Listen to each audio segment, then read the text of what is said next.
Live better and longer with the Fitzness Show, hosted by fitness expert, author, and TV personality Fitz Kohler. She'll tell you why diets are dumb, supplements are snake oil, and the truth about how you can earn a lean, hard, pain-free, and athletic body. Now for our favorite bossy blonde, Fitz Kohler. Well, hi team, I'm Fitz Kohler, your super bossy fitness pro from fitzness.com, and welcome to the Fitzness Show. Today we have a biggie, a doozy, a mammoth interview that I think is going to mean so much to so many of my listeners because so many of you are runners, right? Whether you run really short distances or really long distances or really obscenely long distances, because we got a lot of ultra marathoners too. This show I think is going to be personally impactful to us. Now, we're going to be talking about the correlation between long distance running and colon cancer. And so I've brought on the expert in the field, and I'll tell you exactly who he is in a second. But to start off, we want to make sure you don't take this message as a deterrence to run, a deterrence to exercise. And we're going to have this conversation with Dr. Cannon, but it's also proven that exercise can help diminish your chances of getting cancer once you have it, diminish the chances that it will spread, and increase your chances of remission, decrease your chances of recurrence. And so I wrote this dang book, Your Healthy Cancer Comeback, Sick to Strong, because exercise is vital to not having cancer, hopefully, and of course, getting through it and getting beyond it. So I want to start right there. But my friend Phil Decker, who has been diagnosed with stage 4 colon cancer, he's living phenomenally well despite that. And he's almost 2 years cancer-free or no evidence of disease. But he brought my attention to this oncologist and his research. And so here we go. Brace yourself, Fitzness Show listeners. And if you haven't done so yet, make sure you subscribe. So next time I get on and make some noise, you get notification. Okay, so my guest is Dr. Timothy Cannon, who is an oncologist specializing in gastrointestinal cancers, including colon cancer at Innova. He's the Sheridan Director, the Molecular Tumor Board, and co-director of Gastrointestinal Cancer Program at the Innova Shah Cancer Institute. He's based in D.C., and I freaking can't wait to hear his voice. Welcome to the show, Dr. Cannon. Thank you so much for having me. Thanks for the introduction, and thank you for all you've done for, around the topic of fitness and cancer. Well, it's a very important topic, and even though I feel like I've done my part writing the book, I do believe exercise is so valuable. I actually have guilt that the book is not in the hands of every cancer patient on earth yet, because I truly believe that exercise can help so much. What do you think about that? So I couldn't agree more. That's my biggest fear with what, we presented and what we shared about, the possibility, the connection between colon cancer and long distance running. I just don't want it to drown out the much more established, proven, and important message that exercise prevents cancer, which is absolutely true, it's true of colon cancer specifically. And, as you said in your opening, we know that exercise reduces the risk of getting cancer. And then once you have it, and I feel like this is a relatively new story, that once you have a stage 2 or 3 colon cancer, you are more likely to remain in remission if you exercise. That was, there was some incredible data presented on that by Jeff Meyerhart at the last ASCO meeting in June. And hopefully that continues to get a lot of attention. And so, been fearful that my message will drown out that more important message. Right. It's tricky. I think once we get into what your research entails, and people won't be put off by it, but it's having been through all the chemo and the radiation and surgery, once you start treatment, those drugs and experiences make you not want to exercise, obviously, because so many of us, we feel so bad, but it's trying to get people to compel themselves to do what they can when they can. If you're stuck in bed, fine, do leg lifts, do bridges, stretch in the shower. Absolutely anything you can will push the needle forward, because cancer care and cancer itself is always trying to force people backwards. And I think if you lean in and keep charging forward one big step at a time, you can make a huge difference in your own life. I mean, you've been through that experience before. I haven't. I always find it tricky to know how to advise people as they're going through chemotherapy. On the one hand, you're usually talking to the family, and sometimes if you worry that if you push too hard, you're going to create some friction between the patient and their spouse, or create expectations that aren't realistic. On the other hand, I do think there's better tolerance of treatment and better outcomes if people get up and move. And obviously, you've lived that. And I definitely appreciate your encouragement to the people going through this. Yeah, well, you be touchy if you need to. Send them my way, and I will boss them around. I gotta, You I give got, them the tough love. I will. Right. I I always got my. hate to. I always feel like I'm giving their spouse more ammunition to get on their case about it. Just Oh my yet god. another thing, you know. So Yeah, I got my cancer street cred. So yeah, yeah, yeah. okay, so let's talk about your research, and can you tell us all how this kind of came about? Yeah. So I mean, so as you said in the beginning, I'm a gastroenterology oncologist, meaning I mostly see colon cancer. And I think it was 2018 or 2019. I had this stretch of about 6 months where I saw three extreme athletes. All the oldest one was 40, the younger two were in their 30s, and they had very advanced, I mean, metastatic with tons of metastases, colon cancer. They had some similarities in the genetic makeup of the cancer as well.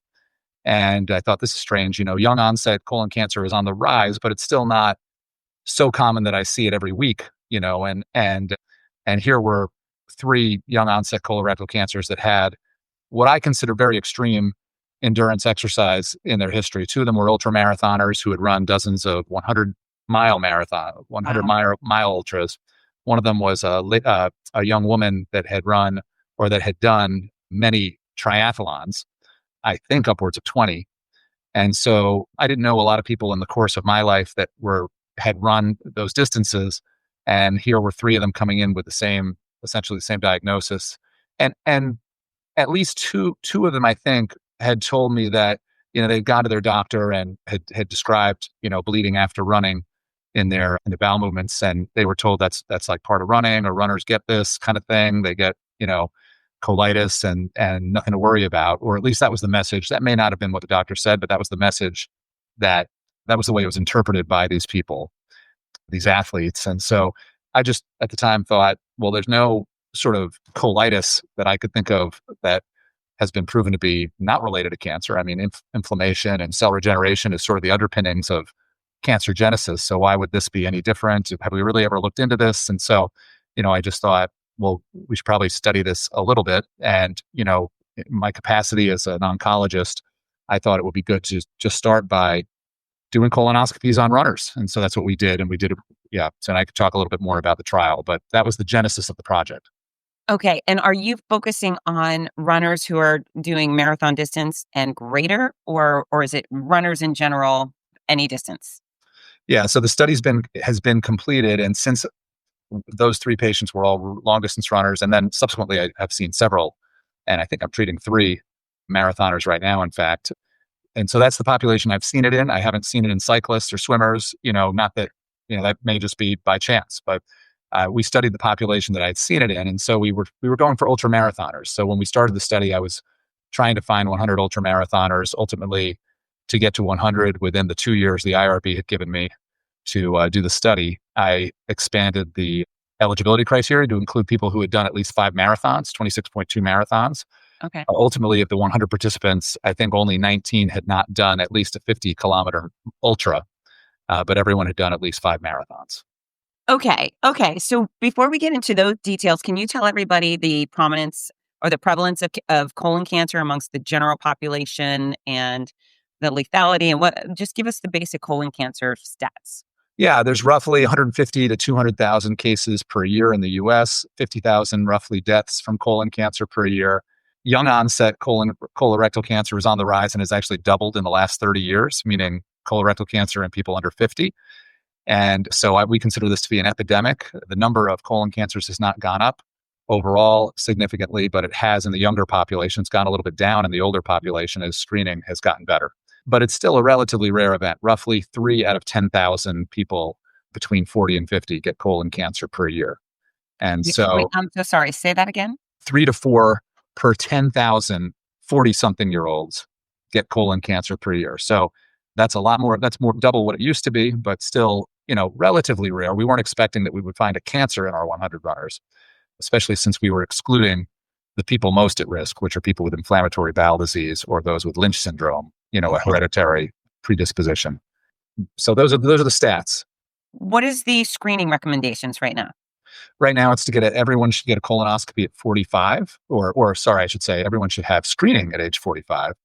I prefer and have chosen a colonoscopy that's considered to be the gold standard.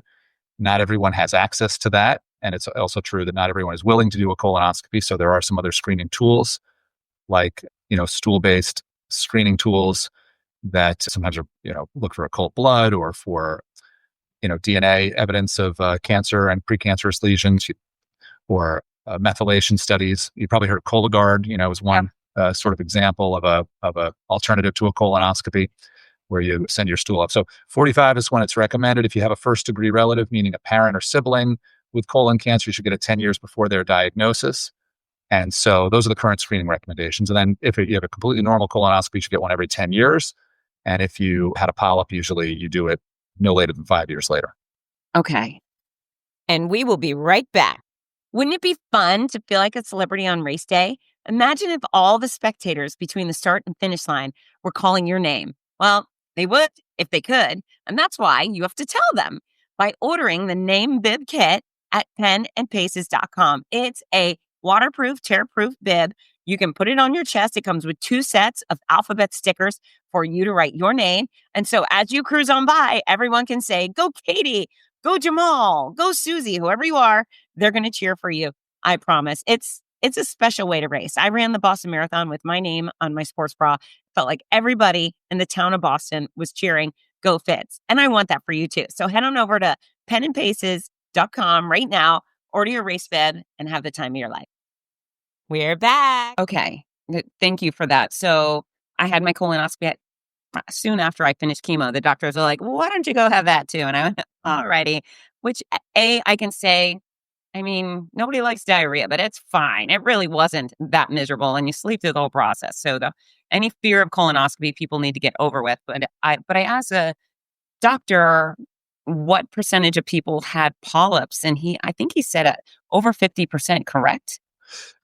I've never seen that stat. Maybe for the older age group, for the 40 something, we were studying people 35 to 50. And so I have seen numbers as high as 29% for that age group having a polyp of some sort. Yeah. And then I also said, what percentage of polyps will eventually turn into cancer? And he said he believes they all do. Is that correct? I don't think that's correct. That they necessarily all will, at least among it, but it's hard to know because you don't leave them in there. So I don't know. It's not an easy thing to study, but yes, they're considered precancerous because they all have the potential to develop into cancer. And I guess but I don't think that all of them would become cancer during somebody's lifetime if left untreated necessarily, but they're high risk for sure. Okay. And then a colonoscopy, if they see a polyp, they remove it. But I was told that, and again, I'm glad I'm asking you questions because apparently I've gotten some inaccurate information that Cologuard will only tell you if you already have cancer. So it won't tell you, hey, you've got some polyps that could be a problem. It'll just say, yep, you got cancer. Or, no, it doesn't look like you have cancer yet. Is that correct? Well, the test is also intended to find precancerous polyps. It's just but it is not very good at that. It's less sensitive for precancerous polyps, far less sensitive than a colonoscopy.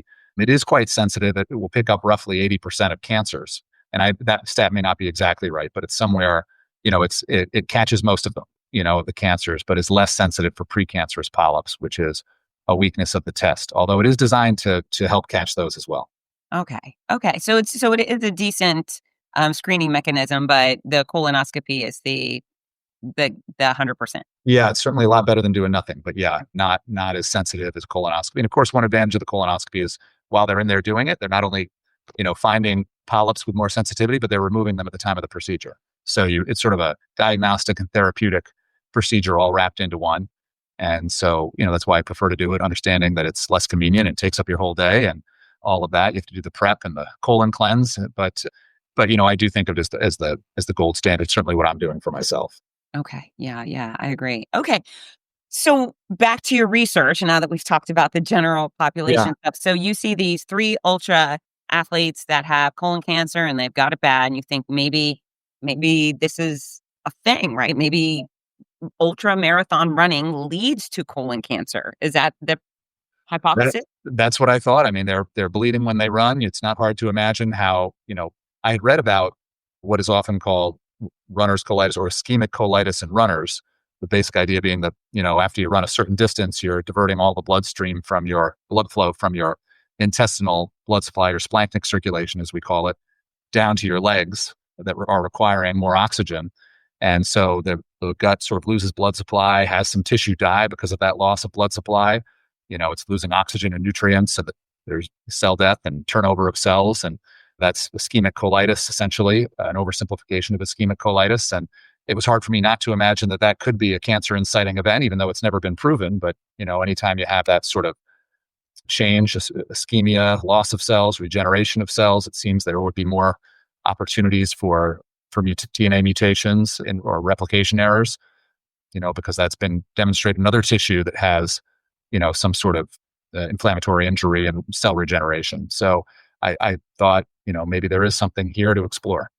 So fascinating. I'm sure all the runners out there listening are nodding their head because everyone's had digestive issues pre-race, during the race, after the race. I mean, when you're running that long and hydrating in a weird way and, eating strange protein carb food that it wreaks havoc on your innards for a while, I don't think any of us have ever considered it might be causing long-term damage. So what did you find? Well, as you meant, you talked about, polyps, and we were going to screen 100 of these runners, and the historical benchmark for how many polyps we expected to see in that age group, was something in the 10 to 30% range. And then the best study we had seen on 35 to 50-year-olds, it's hard to get this data because, typically people don't get a colonoscopy until they're 45, but we were using mostly the 45 to 50-year-old range patients. We sort of thought we saw a benchmark of 1.4% at the time. I think more recent studies have shown about 3 to 5% of patients will have advanced adenomas, the most advanced type that are, closer on that continuum to actual cancer. Okay. And, so in our study, 15 of the 100 runners had advanced adenomas, and 41% of them had precancerous polyps. So that's 5 times more than the general population had advanced adenomas, and about 40% more, maybe 30% more had polyps in general. Is that that's huge? Yeah, roughly. And I would say that may be sort of an understatement because our average age was 42.5%. So we were really 42.5 years old. So we were studying a younger population than the benchmarks we were using.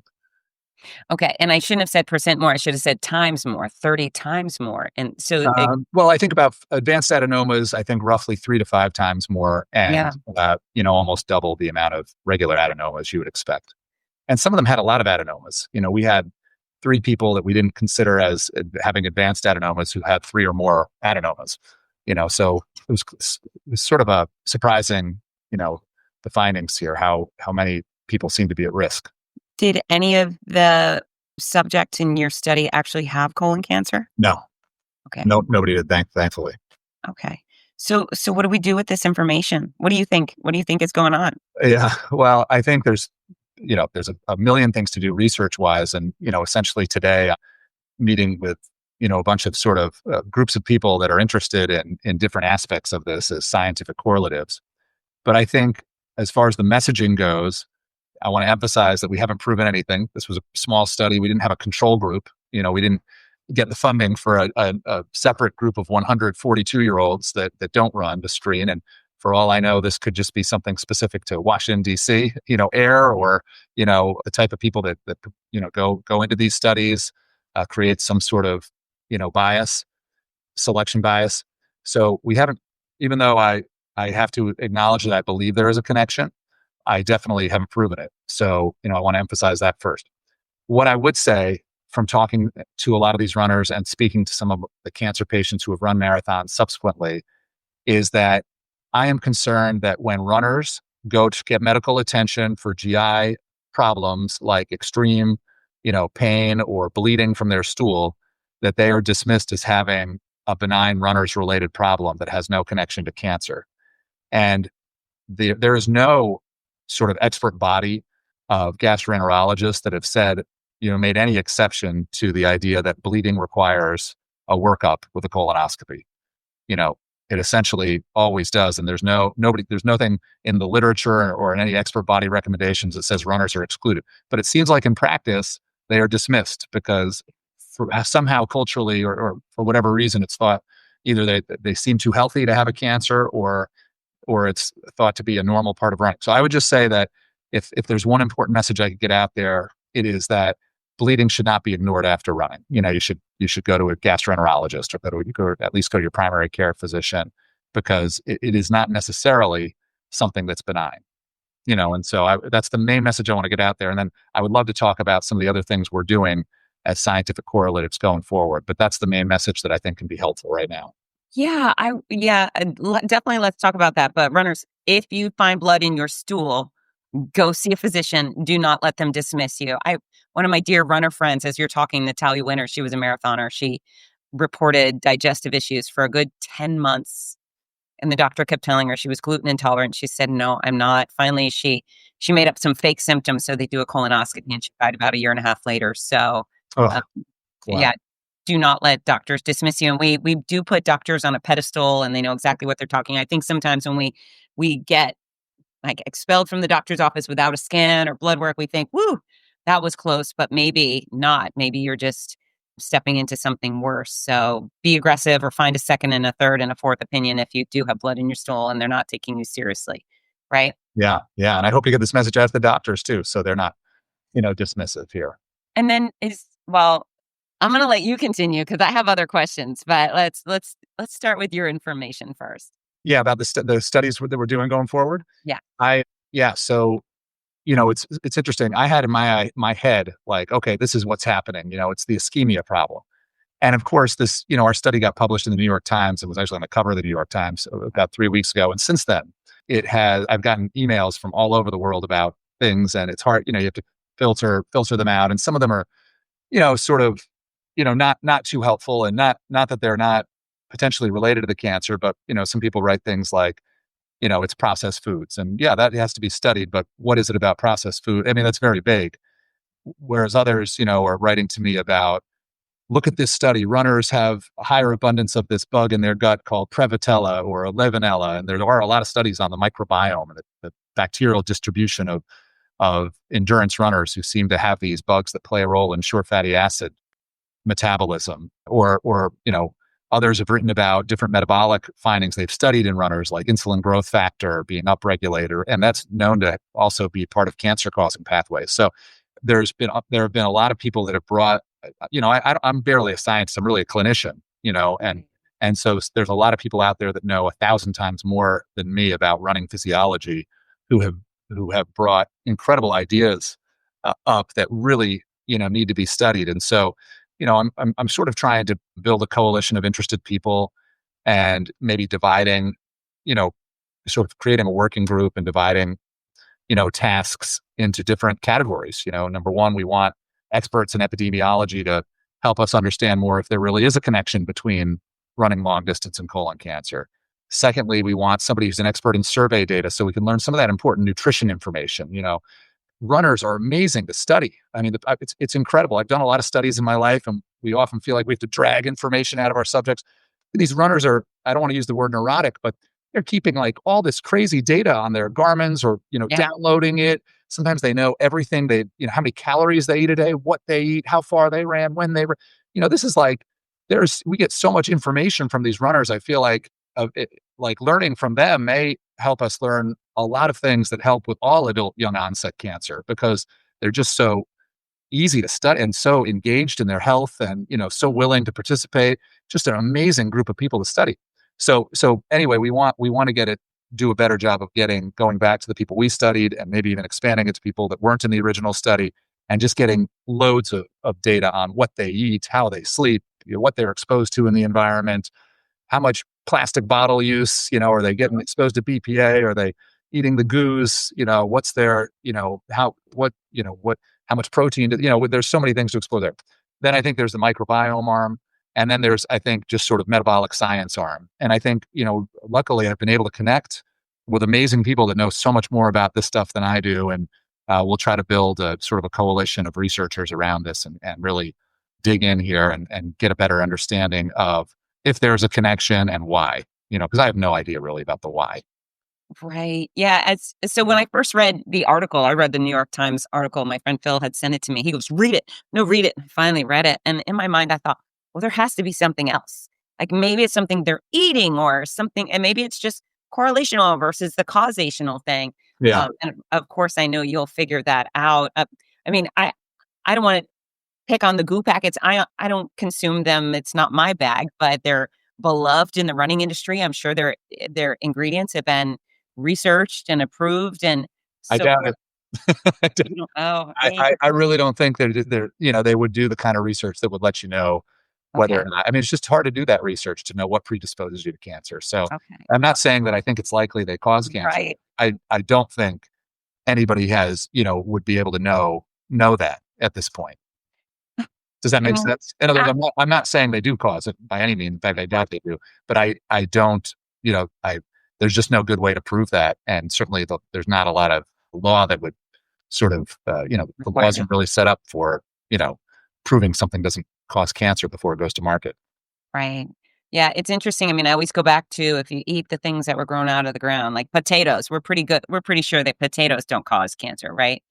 I think so, yeah. But even natural things can, it's hard. Yeah, it's not everything in nature is rainbows. There's earthquakes too, there. But yeah, I think you're probably right about potatoes, and I do think probably on average, yes, it's probably safer to eat the things that grow out of the ground.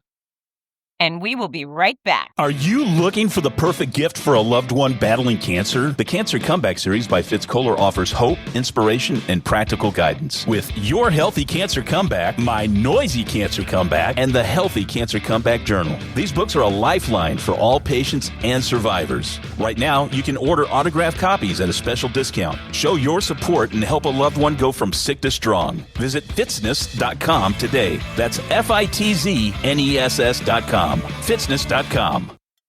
We're back. Probably. So, all right. So how do I would, in my mind, I'm thinking the only way we could actually use this information is not cut back on running, not be runners yet. We haven't had any red flag that says, folks, you should not go run the Boston Marathon or whatever. What we're telling folks is this is a maybe, possibly could be. And if you do have blood in your stool, you need to jump on that immediately. Is that correct? Perfect. Yeah, that's exactly right. I think I think there's so many benefits to running. I mean, I think as we talked about before, protective against cancer, but people do it for a lot of other reasons that are really beneficial. I think it's good for mental health for a lot of people. I think it helps them perform better in their jobs sometimes. I mean, there's a million reasons people exercise and you can't just take away all those benefits because of, one small study about colon cancer. But as you said, and I agree with everything you just said, what we can do is raise awareness that you shouldn't dismiss GI symptoms because somebody told you they're normal in runners. They may not be normal, and you just have to get checked out if you're running and you have some blood in your stool or really severe GI symptoms. Okay, so for those 3 patients inspired you to do this on the running community, but is there any correlation to endurance swimmers or cyclists or anybody else in the endurance world? Yeah, there may be. I I haven't seen that in my practice, so I didn't make that the focus of the study. The people I saw were runners and have seen since were runners. When we first started this project, I wondered if it was just the position you run in that makes so much blood divert to your legs as opposed to swimming. Of course, you're horizontal, and so but I have no idea if that has anything to do with the pathogenesis of cancer in exercisers, and it's possible that swimmers are affected too. I just haven't actually personally experienced that. Okay. And I was going to finish. say one thing about cyclers is some of the things that I mentioned before about the microbiome, and that's a broad word to mean the environment in your gut, and usually specifically refers to the type of bacteria that populate your gut. We have billions of bacteria in our colon, in our intestines, and some of the sort of unique bacterial makeup of endurance athletes was actually studied in cyclists. That Prevotella I mentioned, for instance. So, it's definitely worth exploring all of these populations. Okay. And is there any difference between your athletes who move really fast and those who move really slow? I don't know. Certainly the initial people I studied were high performance athletes. I mean, they were, all getting very good times. I wish I could remember exactly what they were, or a lot. I ran the 2010 New York Marathon, and I think I realized that one of those patients was running 100 miles at a faster pace than I could run 26. No, is that right? Yeah. And these guys were incredible. By the way, their wives helped support this project. They put pictures of them on the flyer, and we said we sort of dedicated the project to them. Okay. And, So your 3 original patients were men. Two of the three were men, and And it they was passed? the two ultra marathoners. Yeah, unfortunately, all three of them passed. Yeah, I'm sorry to hear that. yeah. But yeah, the surviving spouses of the two ultra marathoners, helped with the flyer for the project. So what's next for this research and this issue? Yeah. Well, I think establishing the connection, maybe a controlled trial. That was a criticism of some of from the New York Times, that we didn't have a control group, and that was the same way I would criticize the trial. We it's hard to find. First of all, it's a lot more expensive to add the controls, and so we would have had to have found another funding mechanism. And it's also, how do you find 42-year-olds that are willing to do a colonoscopy? So we might have to do the experiment a little bit differently than we did it the first time, but I think something like that should be done, or at least we should meet with, experts in population-based studies to figure out the best way to establish this connection, in a way that's, valid and relatively cost-effective and practical. And and so I think that's one. Two, I think that underpinning, getting to the underpinning science behind, why there may be a connection. I think it's going to help us understand more about young onset colorectal cancer. There's so much that we don't know about, what role gut bacteria, what role diet, what role, hormones play in the development of cancer. There's just so much to learn. And I just feel like blessed to kind of have fallen into this space and be able to interact with all these people that are so willing to, to be a part of the research. So I think doing all the studies that I spoke about before, I think that's what's next. Yeah, one of the greatest parts of the running community. So my fitzness is based on I'm a fitness expert. I help people live better and longer, and I do a lot of arm twisting. How do we convince people? How do I convince people to exercise and eat right? And then Yeah. when I show up on race day, a race organization says, "Here's 30,000 people that came here to exercise. Make sure they know what to do, know where to go, and have a great time." And so, that part of my career is a real blessing because it's just happy fun with people that are doing the right thing. And you're right, they are go-getters, they are ambitious, they are willing to go the extra mile, not only for themselves, but for others. And if, you're looking for study participants, I feel like that's probably a place, fertile ground for subjects. Yeah. Yeah, I really think so. And Fitz, I would love to ask you, Yeah. what do you think the right messaging for this is? I mean, you obviously are talking to all these runners, and based on what you've heard, what do you think? What would advice would you give me about what the messaging could be that could resonate with the runners, or help the most? Well, I love that you care. I mean, you've seen something and it sounds like you care about us. You care about especially those athletes that are going above and beyond, saying, "I love running so much, I'm going to do it for 100 miles," which also is insanity, right? But, I love that you saw some, you're like, these people need some support, maybe let's figure that out. But yeah, I love the fact that you've backed me up by telling people exercise is necessary, vital. You can't be a healthy person without it, whether you have cancer or you do not. Exercise is a must do, and you shouldn't be deterred from that. But yeah, getting people to get those exams. I really, I had breast cancer, so that's an easy one. Squeeze your damn stuff. You take your hands on your stuff every single week. You set your alarm and you squeeze. You cop a feel, and if you see Yeah. something, say something. You go get the mammograms. That's another place where people lie to their friends and say the mammograms hurt. No, they don't. They're awkward at worst, but these are life saving measures. How fortunate! And I found stage 2 6 weeks after a clean mammogram. Stage 2 Really? breast cancer. It had already spread. It would have been a nightmare if I had waited another 11 months to get the mammogram. So, with colon cancer, really, I look at that as a very preventable disease Yeah. based on these colonoscopies that people are so deterred from getting.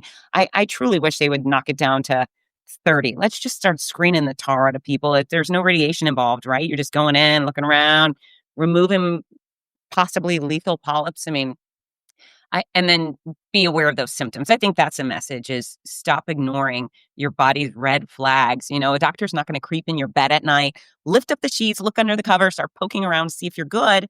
They need you to be the CEO of your body and say, well, something is awry. Let's go have a chat with my doc. Mm-hmm. Is There that you go. it? I love it. Yeah, CEO of your body. You have to be. That's the only way that the screening gets done. Yeah, Yeah. great. What do you tell the average person about, like, what can we do for colon health? Those of us Yeah. that are willing to alter our diets or Yeah. exercise plans. Yeah, it's interesting. My impression of like the science of, what causes colon cancer and then what helps once you have colon cancer is that the data for exercise seems much stronger than any specific dietary intervention. And that is just not intuitive to people. They're like, wait, isn't it what you eat that causes cancer? And can I fix it with, is it food medicine and all that? And there may be more to that than we currently understand or that I currently understand. But, it's been hard to prove connections between diet and cancer, even though, you can have a lot of people put things online and write books about this, but it looks like a lot of conjecture and sort of, Okay. loose connections to me. The exercise, on the other hand, is, incredibly directly proven to be something that changes outcomes. Feel like the data for that's stronger. That being said, it seems that, fiber is good seems to, in some studies, to prevent cancer. So lots of fruits and vegetables. Obviously, there's a million reasons that sugar and red meat is bad for you. Clearly bad for your cardiovascular health. And there's at least one study that shows that red meat increases your risk of colon cancer. So, I would advise people to eat a diet high in fruits and vegetables, low in red meat and sugar. I mean, that's obviously sounds like common sense, but not most people don't do it. So I think that it bears repeating. That's the best kind of diet for you. And to what extent that prevents colon cancer? Obviously, it doesn't prevent all colon cancer. Many of the people that I've seen, both as cancer patients and the people in our study that had advanced polyps, were vegetarians or vegans. So it's imperfect. Of course, can't control this 100%, but that's certainly, I think, the best way to play the odds. I agree. I also saw a link between processed meats, like bacon. Yeah, right. That's been right. Exactly. I'm glad you mentioned that. Right. That's been studied. As I recall, they sort of had one group that seemed to eat a lot of processed meats, but that group was higher risk of getting colon cancer. So, right, avoiding processed meats too is good practice. So I'm going to change the topic a little bit. Dr. Cannon, do you exercise? And if so, what kind do you do? Yes. I essentially every day. I like to run. I'm not like, I feel shy saying that with this audience, because I'm sure you guys are incredible runners. Don't. We're very slow. Many of us are very slow. I doubt that. So I run relatively slow. I ran one marathon. In April, I did the Cherry Blossom 10 miler, which we have in DC, which is a really fun race. I got it in 78 minutes. So that was good for me. Not an amazing time, but that's what I like to do. That I played college basketball. So that was my big thing growing. I mean, I was a good high school basketball player. My college basketball career wasn't great, but I was, obviously practicing 4 hours a day for 3 years and played, gotten, some games and, played Division I basketball. So that was my exercise. And then I just needed something to replace that. And I've been running ever since. I lift weights too. I have a little weight gym in my basement. So try to lift weights 3 times a week, run 5 times a week, and then play one-on-one against my 9th grade son almost, 3 days a week. So those are my forms of exercise.